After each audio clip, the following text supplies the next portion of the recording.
Why would anybody sporterize an Enfield? I doubt that this can be saved. So much has been done to it. It's been sitting around. It's pretty much a lost cause.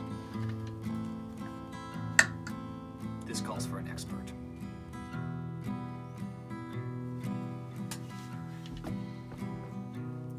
Guten Tag, Patrick. Ich habe ein Problem mit einem Gewehr. Ja. Ich brauche Hilfe, bitte. Schnell. Danke. Hallo? Ja? Sie sprechen mit Patrick. Okay. Es geht um ein Gewehr? Ja? Okay. Ich brauche ein wenig Zeit, aber ich kann so schnell ich bereit bin dazu. Ja? Beam me up, Scotty. Whoa. Well, that was fast. Yeah, you asked for it, right? I definitely need an expert to help me out with this Enfield. Yo, so let's dive right in. Absolutely. I'm Ivan. I'm Patrick, and welcome to Forged Firearms.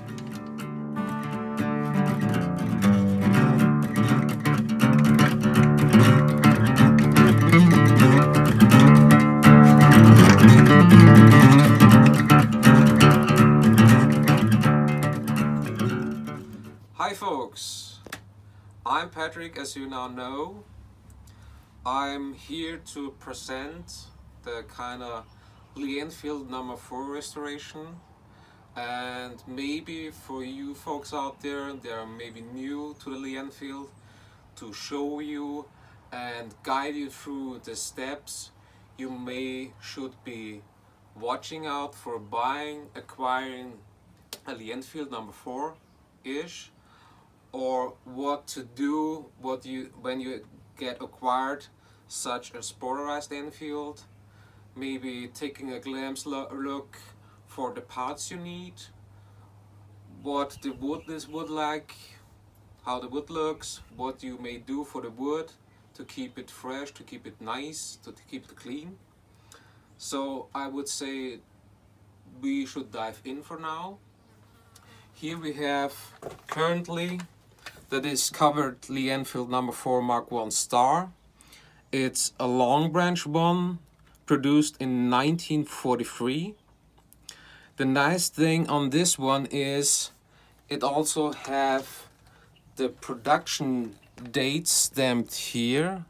It's a very hint of the 43 here, but it looks like it's completely the original bell that was put on at the Long Branch factory.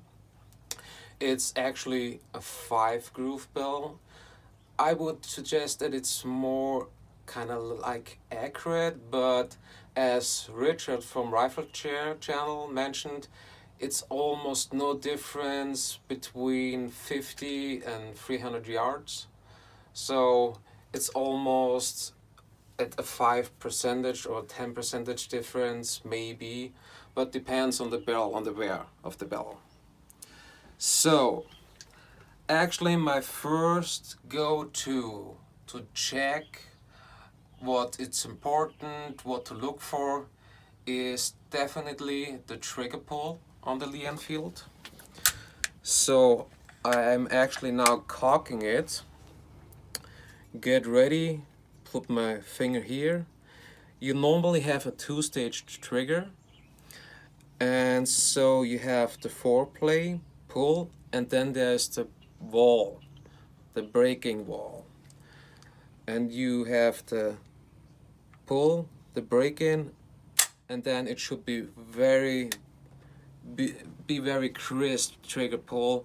I would suggest it's between 3 and 5 poundish on the pull. That's kind of handy, that's nice for at least an old military surplus gun. So that's the first thing. The second thing is kind of controversial and way over-saturated it's the Headspace thing. I personally check the Headspace. and now I'm revealing why. Because you may have an oversized headspace thing going on, and you can maybe damage the striker. So I actually have my headspace gauges here. They're the typical Oki headspace gauges. It's the full set of go gauge with the 1 dot, no go with the 2 dots, and the field gauge, the highest one. So, and here you can get the glimpse of the free Brit, so you can't mix them up with others. Sadly, the owner and producer of the Oki headspace gauges, he was located in the US, and I ordered mine at least 2 years ago, but he died maybe around 2018, so they are now out of stock, they're not longer produced, so you may go with the forests from Brownells. But yeah, let's dive into it, how I check the headspace now. So break it open, get it in your left hand, hold the trigger, take the no-go gauge, put it right on the front of the bolt head, and just hold the trigger pulled. Lift it up, turn it over, and slowly, with not much pressure, pull the bolt handle down to the point you may have a little more resistant, or at least like a trigger pull wall there. But as you now see, it's closed almost completely. You normally should have a gap here between this receiver ring and the wall here and the bolt handle. So now we know that's for the no-go gauge almost out of spec. So break it open, take the no-go gauge out, take the 3-dotted field gauge, put it in. They are normally a little magnetic, so you don't have to worry a lot about losing them, but keep a watching eye out of them because they're not that big, so they can be getting lost very, very, very quick. So and now the same procedure. I am actually constantly pulling the trigger, and now I try to switch over to close it, and now I'm actually almost in there to get it in the surface where it's closed completely, but I'm now pushing a little with my thumb, but I can't actually go further. So what's that actually telling me? It is that we have here a number 1 bolt head, and it's almost on the spot to be very good on the field gauge, so it's actually good to go, but you have to keep a watchful eye on it, so it's safe to shoot. But if the headspace would be perfect, it should be this big of a gap with the no-go. I mean, that is then almost perfect.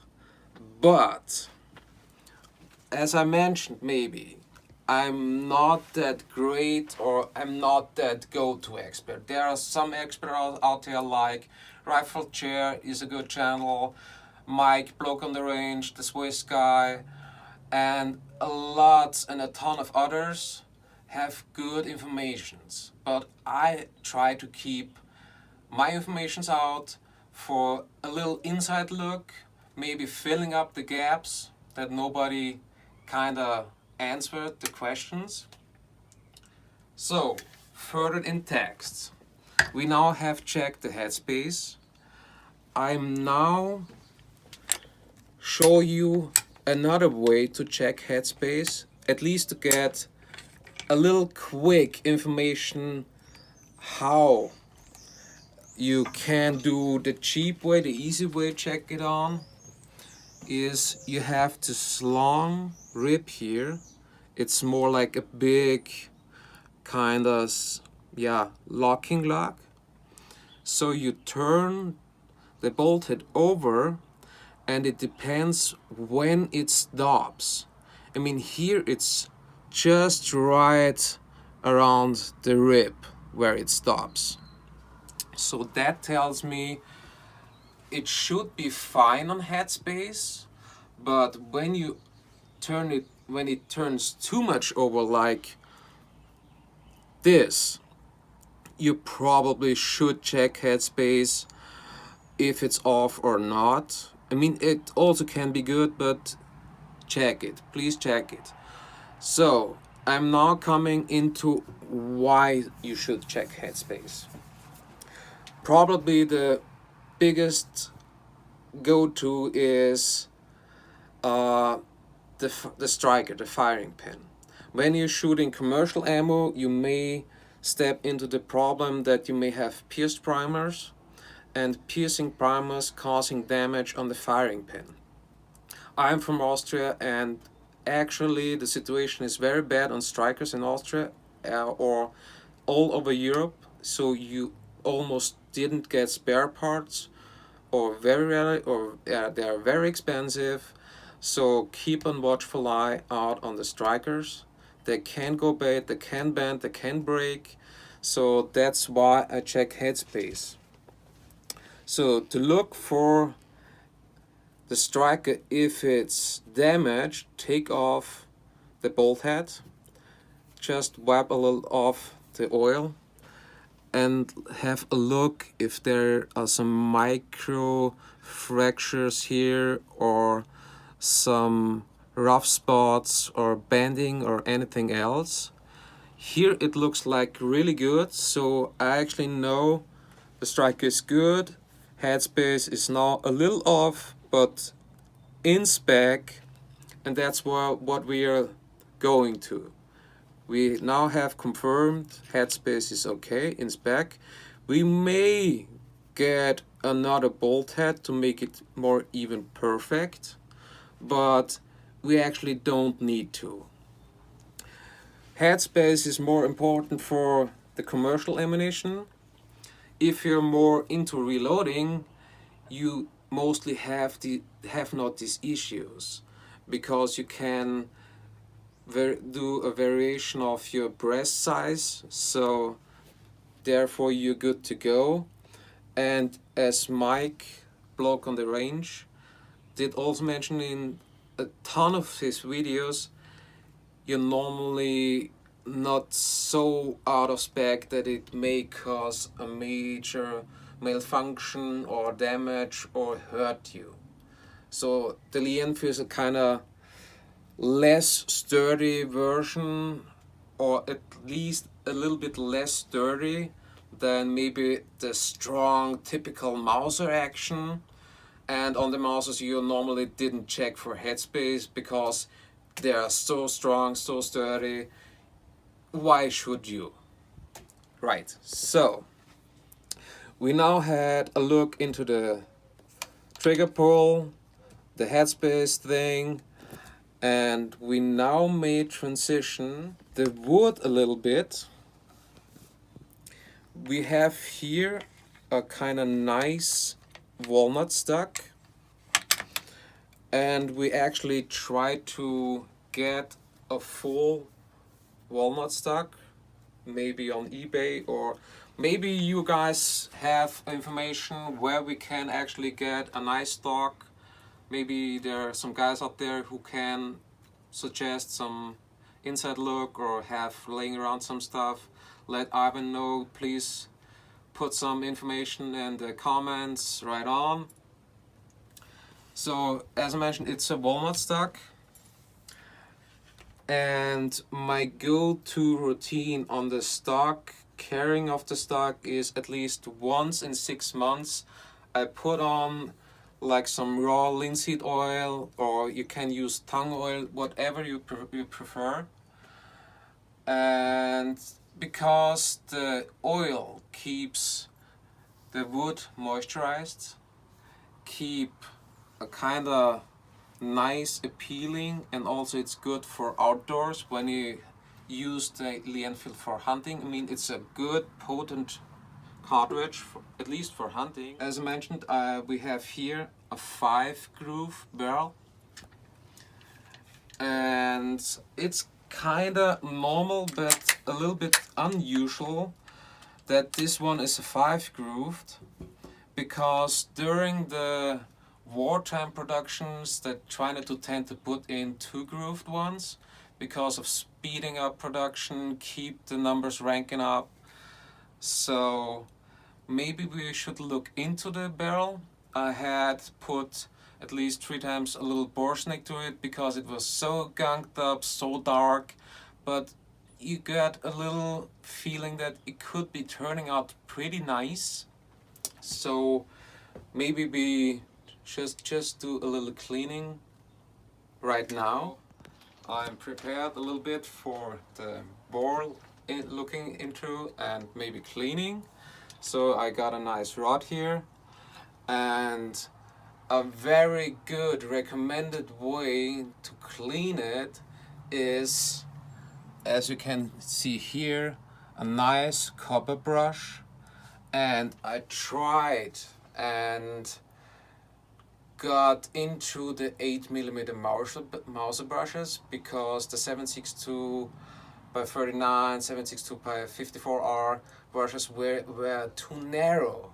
So the 8mm Mauser brushes are way more beefier, and so you can get way more into the grooves and cleaning up the gunk and stuff and rust way more nicer, easier, because there are not especially the 7.7 brushes out there, so you have to mostly use the 8mm Mauser ones, and they work really good.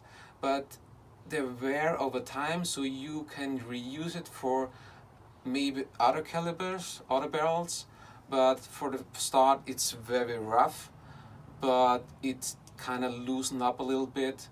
And also try to go with the rod, because it's a left-hand twist barrel and you have to support it a little bit, that you can go for a nice cleanup. For the forks, I discovered that the barrel is a little rusty, so I mostly go to the WD-40 just to get the rust starting, to get the rust a little bit out.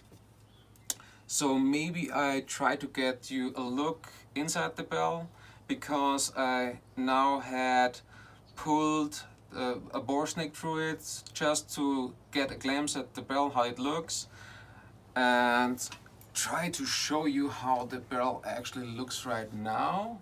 Hope you can see it a little. Yeah, just about right there. Just up right there.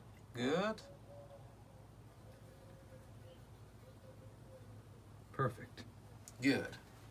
So now you got a little glimpse of how the barrel looks now.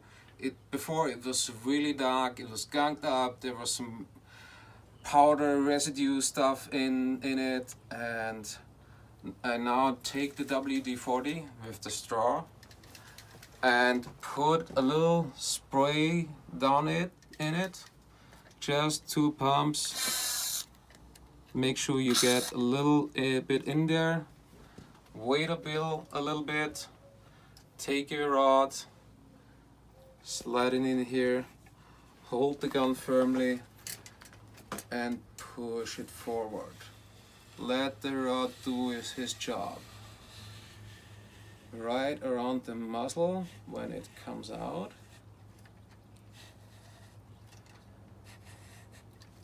Almost there. Yeah, here we go. And then pull back. I know some folks preferring pull it firmly through and don't get the forward and backward move, but I actually prefer the forward and back. So here we go again. Forward, it's actually kind of right nice here, Oh, it's just a little spraying at you guys. It's definitely And- rusty looking. Yeah, it's definitely rusty looking. Pull back. Yeah, and also the brush looks kind of a little saggy and dirty. Actually, normally after the second pass through, you can easily see there's some rust coloring, brownish kind of tone to it. So I normally grab some rags, wipe it off, and also spray a nice load over the brush to keep the dirt off the brush. So you don't actually accidentally force new dirt or old dirt back in the barrel. Keep in mind, guys, that's very important to keep the brushes clean. Don't overuse them, but you have to clean them to get the bores clean as fuck. Kinda, sorry. But yeah, that's my normal routine on that. And actually we clean it a little more, and then afterwards we let you know how the board turns out. Okay, right there. You can see how pretty. There's a little spot here and there, but if you can put it in just a little further, Patrick, right there's good. You can see how pretty this bore Turned out. Yeah, and you can even see, it looks like you can still see some of the machining marks. I doubt that this gun has been shot very much at all. There's a little Maybe a few testing, proofing rounds. Maybe bring it in just a little further. Oh yeah, there we go. Very nice. It turned out very, very, very nice. So we are very happy how the bore actually turned out. From my perspective, what it looks like, it's maybe at least under 100 rounds. So I didn't know, did I actually do the cartridge test? the cartridge test? No, you might want to show that. So I just show how you get a quick glimpse on how the barrel life is. If I don't mention it now, so it's just drop it in. I remember now we did it, but just to go a second time, it's the important part to measure between the barrel end and the start of the brass casing. That's the vital part of it. So right now we maybe just a hair over 4 millimeters, because I'm from Austria, so I normally measure it in millimeters, and that's kind of like maybe almost new for what we knew now.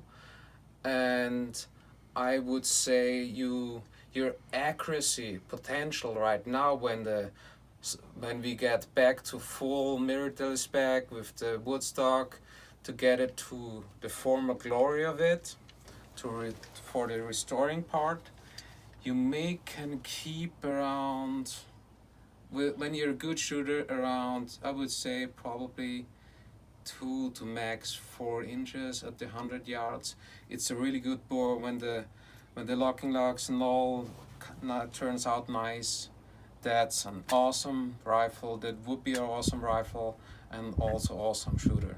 Hi guys, now we have finished the cleaning part, and we are out now in the mountains and the hills for a quick shooting, testing at the range on a steel target on the right and the paper target on the left, roughly around 50 yards, just to make sure if we actually can hit anything with it. So stay tuned. Now it's empty. I try the first shot with some good old 3-3 MEN stuff Ivan actually has laying around. Going hot, guys. Try my luck on the steel plate on the right. Hopefully I actually can hit anything. Range is clear. I'm going hot. Right on the money. Oh, good deal. That's an exciting sound, man. Just to keep down, it's a little bit of First time for me shooting standing at all. Try to get comfortable. I mean, my heart rate is beating right on.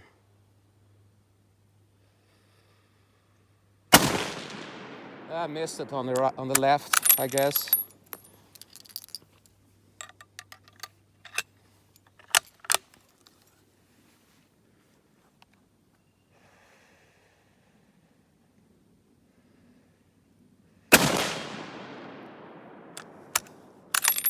Yeah, it's slinging them in there. It absolutely is. Very promising right now.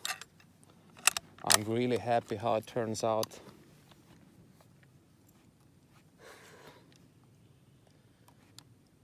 It's a really nice trigger.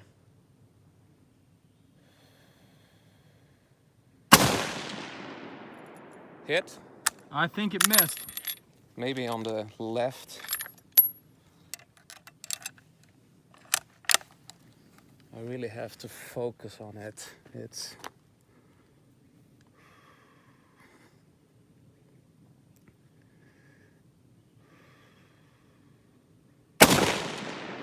nope.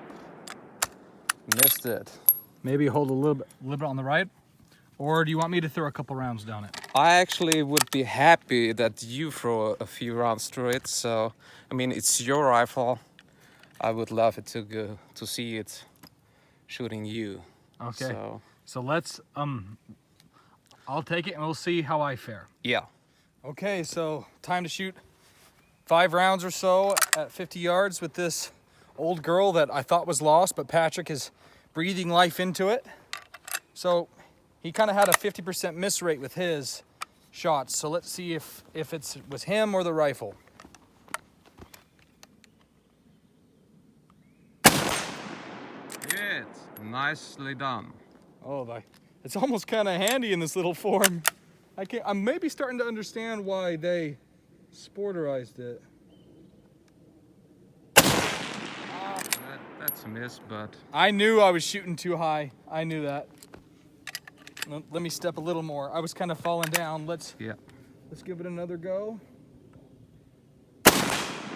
good. Nice. It's sending some knockdown bar downrange. Boy, you'll believe it. Yep. I dropped it.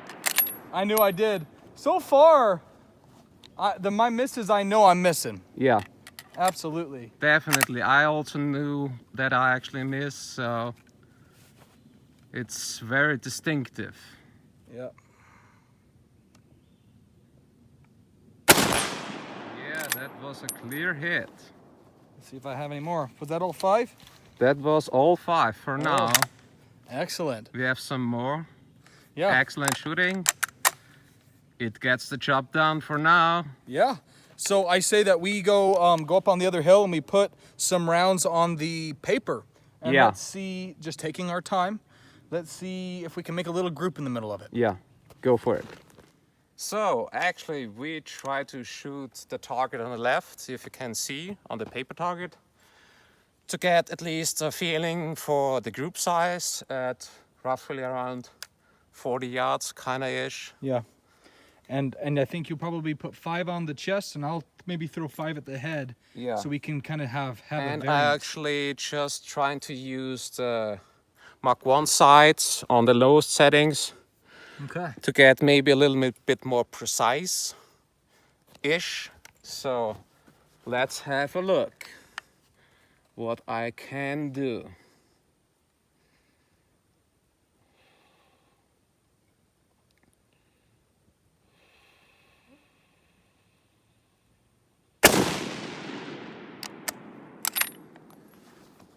Left corner low, I think.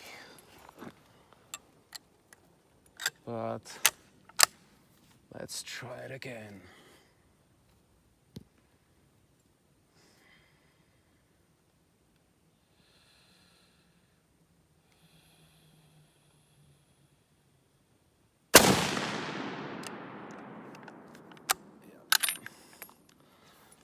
Extracting, hard extracting, but should be good. What do you say? Maybe favoring low? Not sure. Maybe put them all in the middle and then we can see what it's doing. That was off. Way off.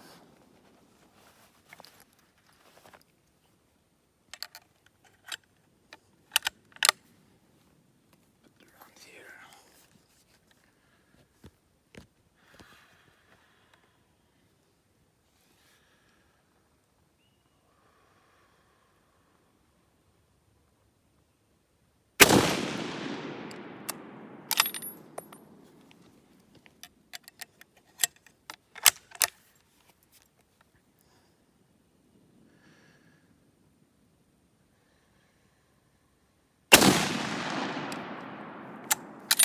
Check the target. Okay, let's go walk down and see what happened. So how are you feeling about it? I'm pretty excited right now. The first time ever kneeling, first time ever standing on the steel target. Hopefully it's not too bad at all. Man, I love the smell of gunpowder. Yeah. Hopefully there's at least one hit on it. It doesn't look like. Yeah, there is. I'm seeing all 5. Yeah. They're a little spread out. Right in the heart area. Oh, not bad. Where was your point of aim?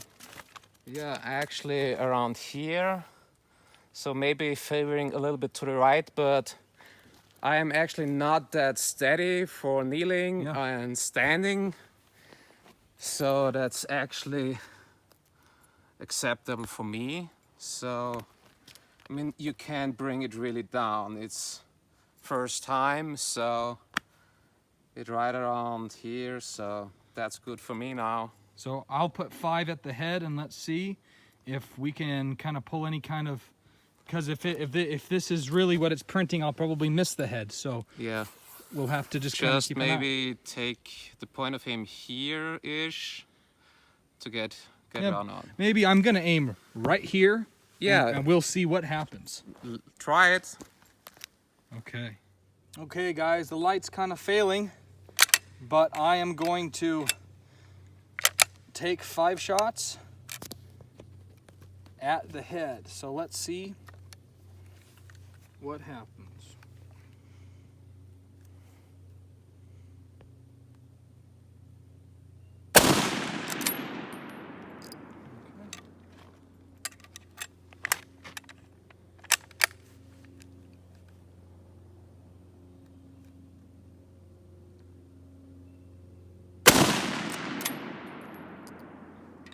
Yeah, a little bit on the heart extraction, but good to go.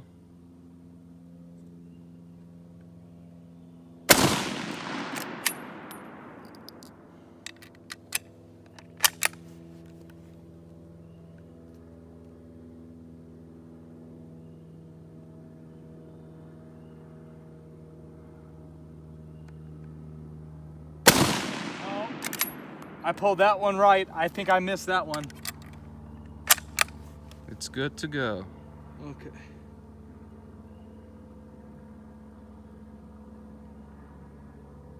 I pulled that one high. Okay. Well, let's go look at it.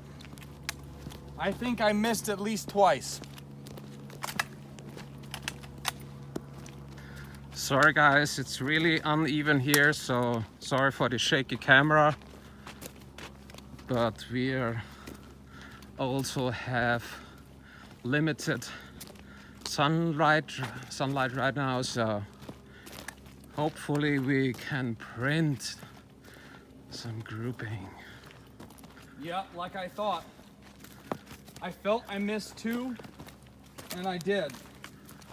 Wow. So I knew I missed one off here, and I knew I missed one off here. On the top. But I was aiming about here, all within here. So that's perfectly good for now. Mm-hmm. So yeah, so actually, are you happy? Oh, totally. I think that there's a lot of potential with this rifle. I think that given a little love and also maybe some good bedding or Yeah. the right bedding on the stock, the right free floated barrel, I think this thing is gonna shoot the daylights out. I think it's gonna be very, very, very good. So I'm gonna hand this back to Patrick and we'll send you guys off. So guys, there we are. Shooting is finished. We made clear that this good old lady got a little bit shot today. We now knew where the bullets are hitting. And that's, I would say, we probably done with the part 1 of our series. Stay tuned. We just threw out some new parts because of the stock betting stuff, and so keep staying tuned. The next part will follow. I'm Patrick and you're watching Forged Firearms. Stay tuned. Thanks for watching.